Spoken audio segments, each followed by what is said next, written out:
Video चलाई सी थाना मरीद वाले दी निजी टॉर्चर सैल सीगा खवातीन दी आमदो रफ्त भी सी ते पुलिस दे डाले भी आ रहे सी ते जा रहे सीगे। ज़िले तरजमान पुलिस जिला भर दे विच कोई निजी टॉर्चर सैल कोई नहीं। 20 तरीक है जी 8वां महीना 8 बंदे जनाब हथकड़ियां लगे हुए पुलिस वैन दे विचों उतरदे पे आ। 8 बंदियां नूं इह थाणे लैके आए आ, चौकी लैके आए आ, किसी अदालत दे विच लैके आए आ। सामने बंदे जनाबे अली लंबे पे हुए ने, एक पुलिस एहलकार मंजी दे उत्ते टेक ला के बैठा वा। 5 महीने लगे जिस मुकदमे नूं दर्ज होने वास्ते उहदे ते किन्नी की तफ्तीश जनाबे अली मैरिट ते करनी है। जनाब दी पुलिस जिन्ना क मैरिट ते काम कर रही है, मैं कली कली गल गिणन लगा वां। SHO सिविल लाइन, SHO फैडमक, SHO मंसूराबाद, SHO गुलामाबाद, दर्जना मुलाजमीन सिर्फ मैरिट ते काम करते हैं जनाब ने मुअत्तल कीते ने। अस्सलाम वालेकुम। अच्छा जी, राती असीं एक वीडियो चलाई सी थाना मरीद वाले दी, जिथे एक निजी टॉर्चर सैल सीगा ते खवातीन दी आमदो रफ्त भी सी ते पुलिस दे डाले भी आ रहे सी ते जा रहे सीगे। सुबह जनाबे अली एक प्रैस रिलीज अपडेट आंदी है। ज़िले तरजमान पुलिस SHO मरीद वाला दी सोशल मीडिया ते वायरल वीडियो दे हकायक दर्जा झैल ने जी। जिला भर दे विच कोई निजी टार्चर सैल कोई नहीं। जनाब एक मासूमाना जिहा सवाल आ, अगर जान दी अमान पावां तो जनाब आ वीडियो पिछे थोड़ी जी वड्डी करके वेखना, जान दी अमान मैं पहले पा लवां। 20 तरीक है जी 8वां महीना 1 2 3 4 5 6 7 8 बंदे जनाब हथकड़ियां लगे हुए पुलिस वैन दे विचों उतरदे पे आ। जनाब मैं सिर्फ मासूमाना या सवाल ज़िले तर्जमान को कर लवां, क्योंकि CPO साहब को किया तो शायद वो इस गल का इतराज़ करन, क्योंकि प्रैस रिलीज जी वो ज़िले तर्जमान वालों 8 बंदियां नूं इह थाणे लैके आए आ, चौकी लैके आए आ, किसी अदालत दे विच लैके आए आ, किसी बरामदगी वास्ते लैके आए आ। तो जनाब सवाल तो असीं तुहाडे कोल पुछया वा, निजी टार्चर सैल है या नहीं है, इहदा फैसला साडी आवाम ने करना वा। हुण आवाम जिहड़ी आ उहनूं सारा कुछ पता लग गया, सोशल मीडिया ने सारा कुछ दसता। जा जनाब ये जिहड़ा बंदा उत्थे लैके जा रहा वा या तो उहदी भूआ दा घर आ, ते तां वी सानूं आके दस दिओ कि आ जनाब दी भूआ दा घर आ, इत्थे 8 बंदियां नूं लिया सकदा। चलो इत्थे भी छड्ड दिओ, 8 बंदे अंदर वड़ गए। ਇਹ ਜਿਹੜੀ ਵੀਡੀਓ दूसरी चलती पई है पिछे, ਇਹ देखो सामने बंदे जनाबे अली लंबे पे हुए ने, एक पुलिस एहलकार मंजी दे उत्ते टेक ला के बैठा वा। लत्तां जनाबे अली उन्होंने मूँह तरफ मुलजमान कीतियां होईयां वा ते पिछे एक वीडियो बंदा बना रहा वा।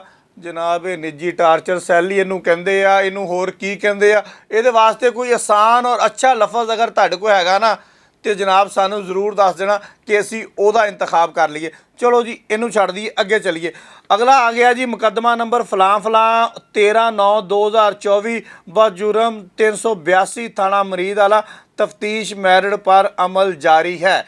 जनाब साडा सवाल ये नहीं हैगा मैरिट ते तफ्तीश करनी, जनाब तुहाडा काम आ, तुसी तफ्तीशी अफसर हो, मैं तो मैरिट ते तफ्तीश नहीं करनी। मेरा मासूमाना या सवाल आ सर, एक मेरा सवाल ये हैगा वा 11/5/2024 5वां महीना शदीद गर्मी दे विच बंदे ने दरखास्त दिती, 13/9/2024 सर्दी आ गई तो परचा हुण दर्ज होया।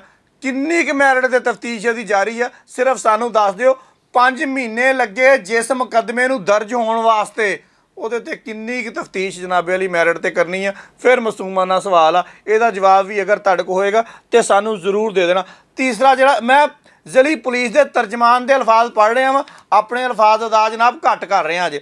उन्होंने कहना जी CPO फैसलाबाद की हदायत ते SSP इन्वेस्टिगेशन मुकदमे की तफ्तीश हकायक इंसाफ हर सूरत यकीनी बनाएंगे। तो जनाब SSP इन्वेस्टिगेशन साहब का ही काम है ना, साढ़े वालों जनाब इनू चक के ना DIG इन्वेस्टिगेशन साहब दे लै जावो। सानू इस गल ते इतराज़ कोई नहीं है। साढ़े वालों इंटरपोल के जरिए उस नईम नू बुला के फाइल ला दिओ, सानू कोई इतराज़ नहीं है। जिन्हों इन्नी अकल नहीं आई, पहले एक पीर को फसिया रहा, उस तो बाद पुलिस वाले मकान देता। मेरा ख्याल है कि उत्ते FIR होनी चाहिए सी हुण तक। जनाब ये तुसीं क्यों नहीं दिती? असीं नहीं कह रहे कि उन्होंने छड्डो जनाब, उन्होंने पुट्ठा लटका के ना उहदे लित्तर वजने चाहिए जनाब। असीं बिल्कुल इस गल ते इतराज़ नहीं करांगे। साडी वो भी भूआ दा मुंडा कोई नहीं, ते जिन्हां नूं तुसीं बचाउण दी कोशिश कर रहे हो तुहाडी भी ये भूआ दे मुंडे कोई नहीं जनाब।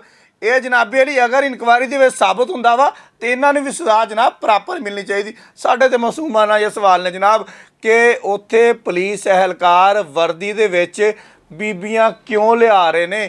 ਕਿਸੇ ਬੰਦੇ ਨੇ ਇਹਦੀ ਤਫਤੀਸ਼ ਕੀਤੀ ਆ? ਕਿਸੇ ਬੰਦੇ ਨੇ ਇਸ ਹਕਾਇਕ ਨੂੰ ਦੇਖਿਆ ਵਾ? ਨਹੀਂ। ਸੁਬਾਹ ਜਨਾਬੇ ਵਾਲੀ 7:30 ਵਜੇ ਜਨਾਬ ਅਪਡੇਟ ਦੇਣੀ ਸ਼ੁਰੂ ਕਰ ਦਿੱਤੀ ਕਿ ਜਨਾਬ ਅਸੀਂ ਸਾਰੀ ਰਾਤ ਇੱਥੇ ਤਫਤੀਸ਼। ਉਹ ਜਨਾਬ ਅਸੀਂ ਸਵਾਲ ਤੁਹਾਡੇ ਕੋਲ ਛੋਲੇ ਕਰਨ ਡੇ ਆ, ਜਵਾਬ ਤੁਸੀਂ ਸਾਨੂੰ ਪਤਾ ਨਹੀਂ ਕੀ ਦੇਈ ਜਾਣੇ, ਮੂੰਗੀ ਮਸਰਾਂ ਦੀ ਦਾਲ ਦੇਈ ਜਾਣ ਡੇ ਹੋ। ਜਨਾਬ ਜੋ ਅਸੀਂ ਸਵਾਲ ਪੁੱਛਣ ਡੇ ਆ ਸਾਨੂੰ ਤਾਂ ਉਹਦੇ ਜਵਾਬ ਦਿਓ। ਆਖਰੀ ਟਿੱਕਰ ਪੜਾਂਗਾ ਤੇ ਇਹਦਾ ਜਨਾਬ ਮਜ਼ਾ ਜ਼ਰੂਰ ਲੈਣਾ ਐਂਡ ਤੇ ਜਾ ਕੇ। CPO ਫੈਸਲਾਬਾਦ ਕਾਮਰਾਨ ਆਦਲ ਸਾਹਿਬ ਕਹਿ ਰਹੇ ਨੇ ਕਿ ਪੁਲਿਸ ਮੈਰਿਟ ਤੇ ਕੰਮ ਕਰ ਰਹੀ ਹੈ। ਸਰ ਅਗਰ ਤੁਸੀਂ ਇਹ ਗੱਲ ਇੱਥੇ ਲਿਖਦੇ ਨਾ ਕਿ CPO ਫੈਸਲਾਬਾਦ ਕਾਮਰਾਨ ਆਦਲ ਸਾਹਿਬ ਜਿਹੜੇ ਨੇ ਉਹ ਮੈਰਿਟ ਤੇ ਕੰਮ ਕਰਦੇ ਨੇ, ਮੈਂ ਬਿਲਕੁਲ ਮੰਨਦਾ ਤੇ ਜਨਾਬ ਨੂੰ ਸਲਾਮ ਪੇਸ਼ ਕਰਦਾ ਕਿ ਜਨਾਬ ਬਿਲਕੁਲ ਮੈਰਿਟ ਤੇ ਕੰਮ ਕਰਦੇ ਨੇ। ਜਨਾਬ ਦੀ ਪੁਲਿਸ ਜਿੰਨਾ ਕੁ ਮੈਰਿਟ ਤੇ ਕੰਮ ਕਰ ਰਹੀ ਹੈ, ਮੈਂ ਕੱਲੀ ਗੱਲ ਗਿਣਨ ਲੱਗਾ ਵਾਂ, ਇਹਦਾ ਵੀ ਜਨਾਬ ਜਵਾਬ ਜਿਹੜਾ ਵਾ ਜ਼ਿਲ੍ਹੀ ਤਰਜਮਾਨ ਸਾਹਿਬ ਸਾਨੂੰ ਜ਼ਰੂਰ ਦੇਣ ਜਨਾਬੇ ਲਈ। 1 ਮਹੀਨੇ ਦੇ ਵਿੱਚ SHO civil line, SHO city ਜੜ੍ਹਾਂ ਵਾਲਾ, SHO ਫੈਡਮਕ, SHO ਮਨਸੂਰਾਬਾਦ, SHO ਗੁਲਾਮਾਬਾਦ ਤੇ ਇਹ ਤੋਂ ਇਲਾਵਾ ਦਰਜਨਾਂ ਮੁਲਾਜ਼ਮੀਨ ਸਿਰਫ ਮੈਰਿਟ ਤੇ ਕੰਮ ਕਰਦੇ ਆ ਜਨਾਬ ਨੇ ਮੁਅੱਤਲ ਕੀਤੇ ਨੇ। ਇੱਥੋਂ ਤੁਸੀਂ ਅੰਦਾਜ਼ਾ ਲਾ ਲੈਣਾ ਵਾ ਕਿ ਜਨਾਬ ਦੀ ਪੁਲਿਸ ਕਿੰਨਾ ਕੁ ਮੈਰਿਟ ਤੇ ਕੰਮ ਕਰਦੀ ਆ। ਇੱਥੇ ਵੀ ਨਾ ਖਲੋਵੋ ਜਨਾਬ, ਆਓ ਮੇਰੇ ਨਾਲ, ਮੇਰੇ ਜਨਾਬ ਬਾਂਹ ਫੜੋ, ਦੋਨੇ ਭਰਾ ਚੱਲਦੇ ਆ ਜਨਾਬ ਜਾ ਕੇ ਸਿਵਲ ਹਸਪਤਾਲ ਦੇ ਵਿੱਚ ਤੁਹਾਡੀ ਐਲੀਟ ਫੋਰਸ ਦਾ ਮੈਰਿਟ ਤੇ ਕੀਤਾ ਹੋਇਆ ਕੰਮ ਦਿਖਾਣਾ ਵਾ। 9ਵੀਂ ਕਲਾਸ ਦਾ ਤਾਲਬ ਇਲਮ ਜ਼ਿੰਦਗੀ ਔਰ ਮੌਤ ਦੀ ਕਸ਼ਮਕਸ਼ ਦੇ ਵਿੱਚ ਪਿਆ ਹੋਇਆ ਵਾ ਜਨਾਬ, ਬਹੁਤ ਮੈਰਿਟ ਤੇ ਕੰਮ ਕੀਤਾ। ਅਗਰ ਉਹ ਮੈਰਿਟ ਤੇ ਤੁਹਾਡੀ ਪੁਲਿਸ ਕੰਮ ਕਰਦੀ ਤੇ ਜਨਾਬ ਉਹਨਾਂ ਤਿੰਨਾਂ ਨੂੰ ਤੁਸੀਂ ਮੁਅੱਤਲ ਨਾ ਕਰਦੇ, ਫਿਰ ਮੈਂ ਕਹਾਂਗਾ ਇਹਦੀ ਕਰੈਕਸ਼ਨ ਕਰੋ, ਵਿੱਚ ਲਿਖੋ CPO Faisalabad DIG Kamran ਆਦਲ merit ਤੇ ਕੰਮ ਕਰਦੇ ਨੇ, ਫੈਸਲਾਬਾਦ ਦੀ ਪੁਲਿਸ ਮੈਰਿਟ ਤੇ ਕੰਮ ਨਹੀਂ ਕਰਦੀ। ਜਨਾਬ ਅਗਰ ਮੈਰਿਟ ਤੇ ਇਹ ਕੰਮ ਹੁੰਦਾ ਨਾ ਤੇ ਮੈਂ ਬਿਲਕੁਲ ਆ ਕੇ ਨਾ ਦੁਬਾਰਾ ਬੋਲਦਾ, ਬਲਕਿ ਇਸ ਗੱਲ ਦੀ ਮਾਫੀ ਮੰਗਦਾ ਹਜ਼ੂਰ ਕੋਲ ਆ ਕੇ ਕਿ ਜਨਾਬ ਤੁਹਾਡੀ ਪੁਲਿਸ ਮੈਰਿਟ ਤੇ ਕੰਮ ਕਰ ਰਹੀ ਆ। ਜਨਾਬ 9ਵੇਂ ਮਹੀਨੇ ਦੀ 4 ਤਾਰੀਖ ਨੂੰ 8:60 ਤੇ ਉੱਥੇ ਜਨਾਬੇ ਵਾਲੀ ਪੁਲਿਸ ਦੀ ਗੱਡੀ ਜਾਂਦੀ ਆ। ਫਿਰ ਜਨਾਬੇ ਵਾਲੀ 10:13 ਤੇ ਉੱਥੇ ਗੱਡੀ ਜਾਂਦੀ ਆ।